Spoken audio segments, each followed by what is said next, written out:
오늘은 고린도전서 10장 말씀을 통해서 말씀을 깨닫는 지혜와 응답받는 기도의 은총이 우리에게 넘치게 될 줄로 믿습니다. 고린도전서 10장은 고린도 교회의 가장 고질적인 문제인 분쟁과 당짓는 것에 대해서 이제 근본적인 해결책을 제시하고 있습니다. 고린도 교회가 분쟁으로 인해서 그동안 참 많은 문제를 겪었어요.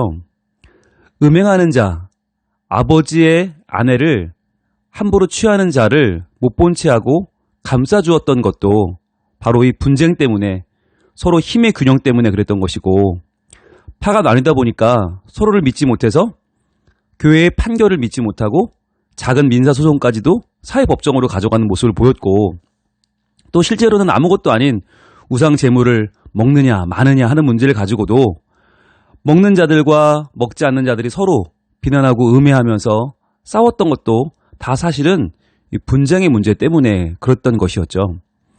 자, 이 문제를 해결하지 않고서는 고린도 교회는 한 걸음도 나갈 수 없는 거예요. 자, 그래서 그 문제를 이제 해결해야 되는데, 자, 이런 문제를 해결하는 방법에는 두 가지가 있습니다. 첫 번째 방법은 쉬운 방법이 있어요. 처벌을 강화하는 겁니다. 그래서 분쟁을 일으키면 무조건 데려다가 때리고 가두고 출교시키면 분쟁이 없어지겠죠? 이게 어찌 보면 가장 쉬운 방법으로 보입니다. 하지만 여러분, 이렇게 해서 과연 분쟁이 없어질까요? 도리어 파벌 간의 골만 더 깊어질 것입니다. 그리고 이렇게 서로 가두고 출교당하고 고발당하면 서로 너희 때문에 그랬다고 그러겠죠. 너희 때문에 우리가 피해를 입었다고 오히려 이 분파들이 서로 더 미워하고 죽이려고 들겠죠. 그래서 이렇게 폭력으로 찍어 누르는 것, 통제로 해결하는 것은 좋은 방법이 아닙니다. 그렇다면 두 번째 방법이 있는데, 이것은 더 오래 걸리고요, 더 삥 돌아가는 것 같지만 더 의미 있고 가치 있는 방법이 있습니다. 그게 뭐냐? 바로 이렇게 나뉘어서 싸우고 있는 이 분파들에게 너희가 원래는 한 뿌리였음을, 한 핏줄이었음을 기억하게 하는 겁니다. 우리가 다 범죄하고 버림받아서 아무 소망이 없는 자들이었는데, 하나님께서 그러한 우리 민족을 구해주셨고, 하나님이 우리를 구하셔서 새 사람 되게 해주셨다는 것을 만약 모두가 깨닫게 된다면, 서로 더 이상 미워하고 분쟁하고 다투기보다는 우리가 다 원래 한 운명이었구나 라고 서로를 이해하고 받아주고 보듬어 안는 공동체의 회복이 일어나겠죠. 자, 그것이 훨씬 더 바람직한 방법이겠죠. 지금 하나님은 사도 바울을 통해서 이 두 번째 방법을 제시하고 계십니다. 같이 볼까요? 1절입니다. 형제들아, 나는 너희가 알지 못하기를 원하지 아니하노니 우리 조상들이 다 구름 아래에 있고 바다 가운데로 지나며. 자, 형제들아 그랬어요. 동그라미 해보세요. 너희는 나의 형제라는 거예요. 고린도 교회 교인들아, 나는 너희 형제다. 나를 따르는 바울파만이 아니라 아볼로파도, 게바파도, 그리스도파도 다 우리는 형제 아니냐. 한 형제됨을 강조하면서 형제들아라고 불러요. 그러면서 나는 너희가 알지 못하기를 원하지 아니하노니. 이거 말이 어렵죠. 자, 알지 못한다. 이게 부정인데 원하지 아니하노니. 이중 부정이죠. 부정이 두 번 나왔어요. 이중 부정은 어떤 뜻입니까? 강한 긍정이죠. 강한 긍정을 위한 표현 방식. 즉, 꼭 알았으면 좋겠다는 거죠.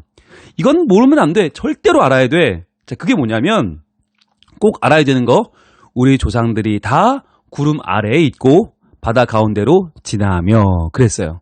자, 노란색 들고 표시해 보세요. 우리 조상들이 다. 자, 표시해 보세요. 우리 조상들이 다. 즉, 우리 조상들이 누구는 구름 아래에 있어서 바다 가운데로 지나고 누구는 제외된 게 아니라 파가 나뉘지 않고 우리 조상들이 다 함께 구름 아래에 있었다. 함께 바다 가운데로 지났다. 그렇다면 구름 아래는 어디 있었어요? 바다 가운데는 어디예요? 바로 출애굽 사건을 말하는 것이죠. 출애굽을 해서 광야를 지날 때 하나님의 은혜로 낮에는 구름 기둥, 밤에는 불 기둥이 그들의 길을 인도했고, 그리고 그렇게 가다가 막다른 골목, 이제는 더 이상 꼼짝도 못하는 홍해 바다가 나타났을 때 하나님이 그 바다를 가운데를 갈라주셨죠. 그래서 홍해바다 가운데로 지나게 되었죠. 바로 이것이 출애굽 사건입니다. 여러분, 출애굽의 핵심이 무엇입니까? 우리 조상들이 다 구원을 받았다는 거잖아요. 우리 조상들이 다 원래는 누구였어요? 애굽의 종살이였어요. 종이었어요. 내 생명이 내 것이 아니었어요. 남의 것이었고 온종일 일해서 남 좋은 일 시키고 나는 그냥 주인이 던져주는 아무것도 아닌 버리는 음식 먹으며 살았어요. 그게 우리였다는 거예요. 그런데 그런 우리 조상들을 다 누가 구원해줬어요? 구름 기둥의 주인이시고 홍해 바다를 갈라주신 주인이신 하나님이 구원해 주셔서 그분 덕분에 우리가 그 죄악된 애굽에서의 생활을 끝내고 광야 가운데로 나온 거죠. 하나님의 은혜로 말이죠. 자, 이렇게 우리 조상들이 다 구원을 받았어요. 우리는 하나의 동족이었고 하나의 신앙 공동체였어요. 그러니까 더 이상 우리가 서로 싸우거나 분쟁하거나 서로 비난하는 것은 이제 하나님 안에서 아무 의미가 없는 거죠. 그러면서 강조합니다. 2절입니다. 모세에게 속하여 다 구름과 바다에서 세례를 받고 그랬습니다. 자, 노란색 드시고 다 동그라미 해보세요. 그리고 세례를 받고 노란색 쳐보세요. 다 세례를 받았다. 누구 한 명도 예외가 없이 다 세례를 받았다. 여러분, 세례라는 게 뭡니까? 세례, 여기서 말하는 세례는 이스라엘 백성들이 홍해를 건넌 사건은 세례라고 이해하는 거죠. 자, 세례는 그리스도와의 연합입니다. 그리스도의 죽으심, 그리고 다시 살아나심, 그 사건에 나도 함께 연합하는 것. 십자가에 못 박히신 예수님과 함께 나도 죽고 부활하신 주님과 함께 나도 살아나는 것. 이것이 세례란 말이죠. 그런데 홍해를 건넌 이 사건을 가리켜서 사도 바울은 이게 바로 우리 조상들이 다 함께 받은 세례라고 말하는 거예요. 즉 하나님의 은혜로 구원받았다는 사실을 이렇게 강조하고 있는 것입니다. 여러분, 세례를 받은 날 기억하십니까? 내가 세례 받은 날 기억하세요? 예, 저는 고등학교 1학년 때 받았는데 염천교회에서 세례를 받았는데 여러분, 세례 받을 때 함께 세례 받은 사람들 기억하세요? 여러분, 세례라는 게 내 일생에 한 번밖에 없는 기회이기 때문에 그 세례를 주셨던 분, 저는 박위근 목사님, 그 당시 염천교회 담임 목사님이셨는데 박위근 목사님이 세례를 주셨고 또 그 옆에서 성소를 들고 계시던 김운성 목사님, 지금은 서울 영락교회 담임 목사를 하고 계시는데 김운성 목사님이 성소를 들고 계시고 제가 이제 무릎을 꿇고 세례를 받았는데 그 장면을 잊을 수가 없어요. 그 세례 받은 장면, 이제 나는 정말 내 모든 죄가 씻음받고 나는 하나님의 백성이 되었구나. 나는 이제 죄에 씻음받고 이제 예수님의 십자가 보혈은 나를 위한 것이라고 확증되었구나. 굉장히 기뻤거든요. 너무너무 기쁘고 그때부터 저의 기도 제목은 이제 우리 어머니 아버지가 세례 받는 것이 저의 기도 제목이 되었었는데, 자, 그 당시에 그 세례 사건 잊을 수가 없고요. 함께 세례 받은 제 친구들도 잊을 수가 없어요.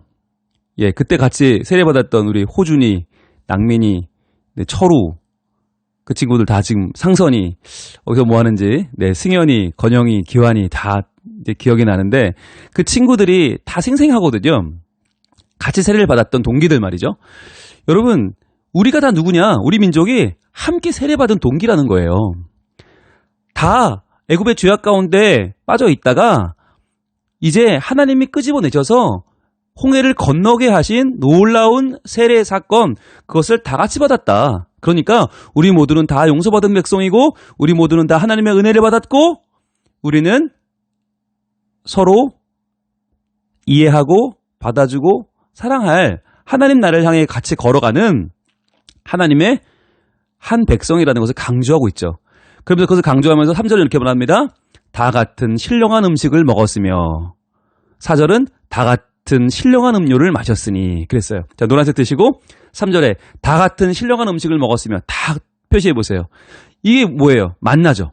만나. 신령한 음식. 근데 이걸 누가 먹었어요? 다 같이 먹었어요. 다 같이. 누구 예외가 없었어요. 그 다음 4절 다 같은 신령한 음료를 마셨으니 쭉 쳐보세요. 이 음료는 반석에서 터져나온 물을 말하는 거죠. 이렇게 아무것도 없는 광야, 음식도 없고 음료도 없는 광야에서 우리는 신령한 음식을 먹었고 신령한 음료를 마셨죠. 자, 죽어야 될 육신을 살려주셨죠. 그것도 다 같이 말이죠. 그런데 중요한 건 육체만 살렸냐? 아니라는 거예요. 영혼도 살렸다는 거예요. 그게 바로 이는 왜냐하면이죠. 그들을 따르는 신령한 반석으로부터 마셨음에 그 반석은 곧 그리스도시라 그랬어요. 신령한 음료가 어디서 터져나온 줄 아느냐?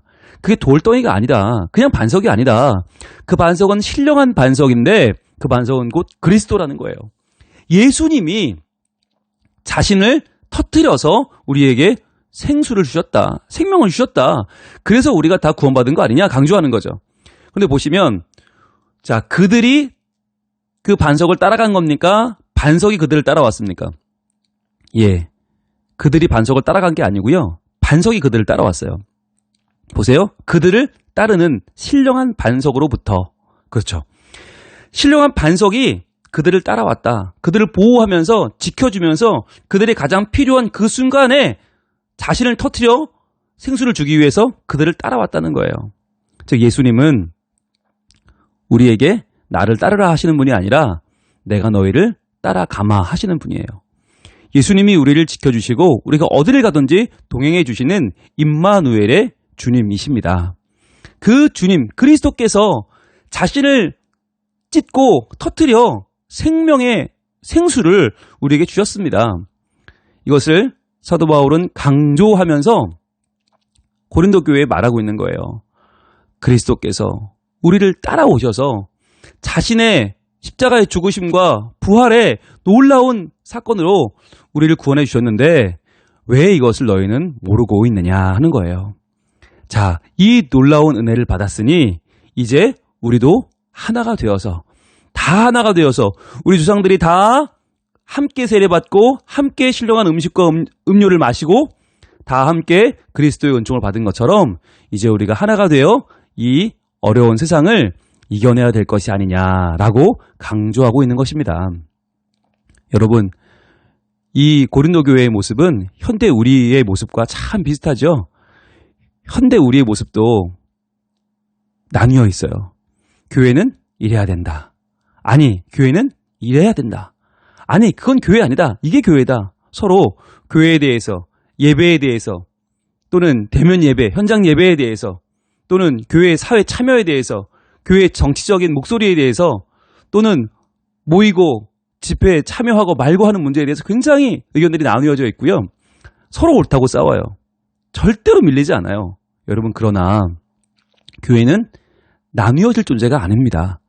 우리는 다 죄인이었고 우리는 다 가치 없는 자들이었으나 하나님께서 우리를 홍해를 건너게 하시고 다 세례받게 하시고 죄를 씻어주시고 새로운 존재가 되게 하셔서 우리의 삶 가운데 신령한 음식을 먹고 신령한 음료를 마시고 예수 그리스도 우리를 따르는 예수님의 사랑을 힘입게 하셨습니다.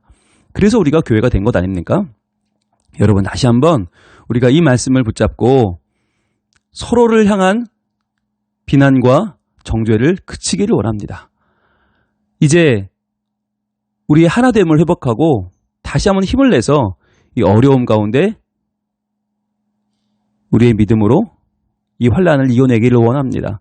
하나님만 바라보길 원합니다. 하나님께서 우리와 함께 하시고 고린도 교회, 분쟁의 상징이었던 고린도 교회를 통해서 우리에게 말씀하시듯이 지금 우리의 혼란과 우리의 문제도 훗날 한국교회가 더 바르게 서는데 좋은 모델이 되고 좋은 자극이 되어서 다시는 교회가 분열되지 않고 하나님의 나라를 이뤄가는 복된 하나님의 사역에 꼭 쓰임받는 우리의 모습이 될 줄로 믿습니다. 여러분, 하나 됩시다.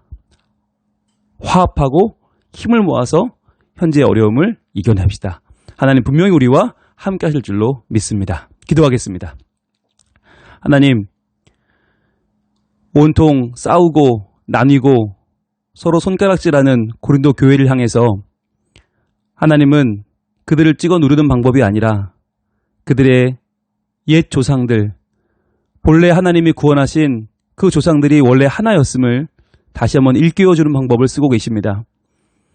구름기둥, 불기둥의 인도를 받아 홍해를 지났던 그들의 그 복된 발걸음을 세례라고 말씀하시며 이제 예수님과 함께 십자가에 죽고 부활한 우리 모두가 이제는 함께 세례를 받았으니 이제 우리의 삶 가운데서도 신령한 음식과 음료를 함께 먹고 마시며 우리를 따라오시는 진정한 반석 예수 그리스도의 은혜로 우리가 믿음으로 살아가야 할 것을 말씀하십니다. 주님, 오늘날 한국교회가 이 귀한 말씀을 붙잡고 서로가 서로를 품어주고 알아주고 인정하고 받아주며 하나가 되어 이 어려운 때를 이기게 하옵소서. 그리하여 하나님의 영광을 드러내게 하여 주시고 하나님의 사랑으로 다시 한번 아름답게 차오르는 복된 교회가 되게 하옵소서. 그리하여 이 교회로 말미암아 이 시대가 어려움을 이기고 꼭 코로나19의 이 어려움을 극복해내게 하시고 이겨내게 하시고 다시 한번 이 땅이 회복되어 하나님께 전심으로 예배하며 주의 이름의 영광을 돌리는 우리 모두가 되게 하시옵소서. 주만 바라봅니다. 주님 도와주시고 우리와 함께하여 주시옵소서. 예수님 이름으로 기도합니다. 아멘.